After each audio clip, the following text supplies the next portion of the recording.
Monsieur le Président, chers collègues, comme nous pouvions l'imaginer, la crise sanitaire a marqué la gestion de la métropole retracée dans le compte administratif que vous nous présentez aujourd'hui.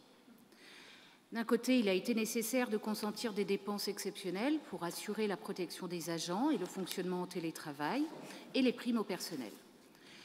Tout cela, nous l'avons approuvé, ainsi que les aides aux acteurs économiques.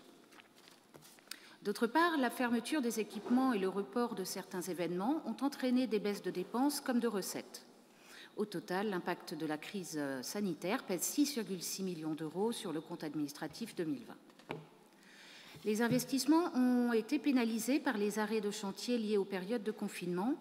Leur taux de réalisation de 59,3% est en net retrait par rapport aux 72,5% du CA 2019. S'agissant de la dette, son encours au 31 décembre 2020 s'élève à 336,7 millions d'euros. Le rapport de présentation, très bien présenté d'ailleurs, j'en profite pour remercier les services. Le rapport de présentation analyse aussi la dette garantie qui s'élève à 445,7 millions d'euros. Ce sont donc près de 800 millions d'engagements qui pèsent sur notre métropole, au moment où vous vous apprêtez à relancer un vaste programme pour les transports en commun que vous chiffrez officiellement au nombre fétiche de 192 millions d'euros et dont nous attendons encore la nouvelle maquette financière.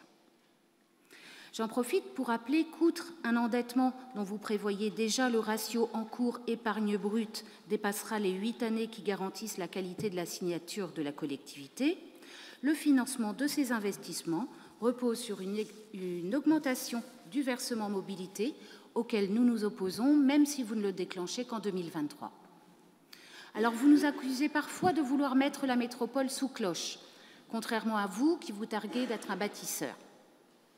Notre mouvance politique qui se nourrit de l'esprit d'initiative et de liberté, c'est l'importance de l'investissement pour un développement porteur d'activité et d'emploi.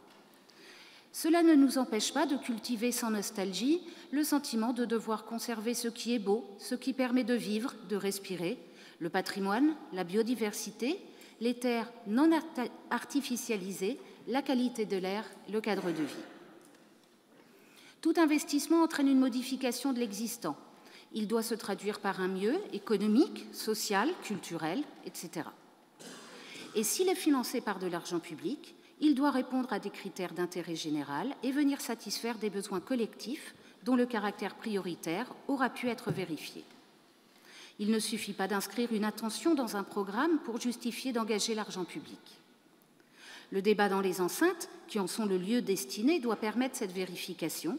Et pour cela, il ne faut pas escamoter les phases des études préalables, comme vous le faites souvent. Oh, ce ne sont pas les études qui manquent. Mais même quand on les a payées, qu'elles sont inscrites dans le compte administratif, c'est-à-dire qu'en vertu du principe du service fait, elles doivent être terminées et rendues et qu'on en demande communication, on ne reçoit que des réponses évasives du genre « c'est en cours ». Mais où sont donc toutes ces études? Ont-elles servi à quelque chose? Prenons quelques exemples. Nous militons depuis longtemps pour la remise en valeur du Carré des Arts et dans ce cadre pour une rénovation du Musée des Beaux-Arts. C'est en bureau de métropole, et il a fallu vous y reprendre à 2 fois d'ailleurs, que vous nous avez présenté un projet social et culturel du musée. 3 scénarios sont évoqués de façon assez floue, allant d'une rénovation sur place à un déménagement sur un site non identifié. Nous n'avons toujours pas reçu communication des études qui sont censées justifier ces projets. Nous vous avons aussi demandé en vain les résultats des études faites à la faveur du confinement sur les déplacements urbains, notamment avec la mise en place des coronapistes cyclables.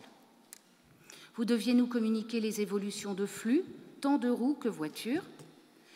Et la métropole dispose d'un schéma directeur vélo, dont nous sommes plusieurs d'ailleurs à considérer que les dispositions ne sont pas à la hauteur des ambitions. Tout levier permettant de mieux cibler les objectifs doivent être identifiés et utilisés. Nous espérions que ces études nous apporteraient des éléments et nous en sommes toujours dans l'attente. Je ne reviendrai pas sur les multiples demandes que nous avons faites sur les interventions du studio Paola Vigano, qui a bénéficié de marchés d'études à hauteur de 272 100 € hors taxes pour la mission Cœur de Métropole. Nous attendons toujours le retour sur l'étude intégrale confiée au même prestataire pour un pôle d'échange multimodal gare, intégrée à la réflexion urbaine, cœur de métropole, assortie des imputations financières liées à la réalisation de cette mission. Cela vaut d'ailleurs pour toutes les études financées par notre collectivité, il y en a pour des millions. Nous ne pouvons qu'espérer qu'elles soient utiles, faute d'avoir pu le vérifier, ce qui en est en principe notre rôle. Au moment où chacun se désole du désintérêt de nos concitoyens pour les élections, il est temps de redonner du grain à moudre à la démocratie, à commencer par notre collectivité. Nous voterons contre les délibérations 2, 3, 4, 5 et 6. Je vous remercie.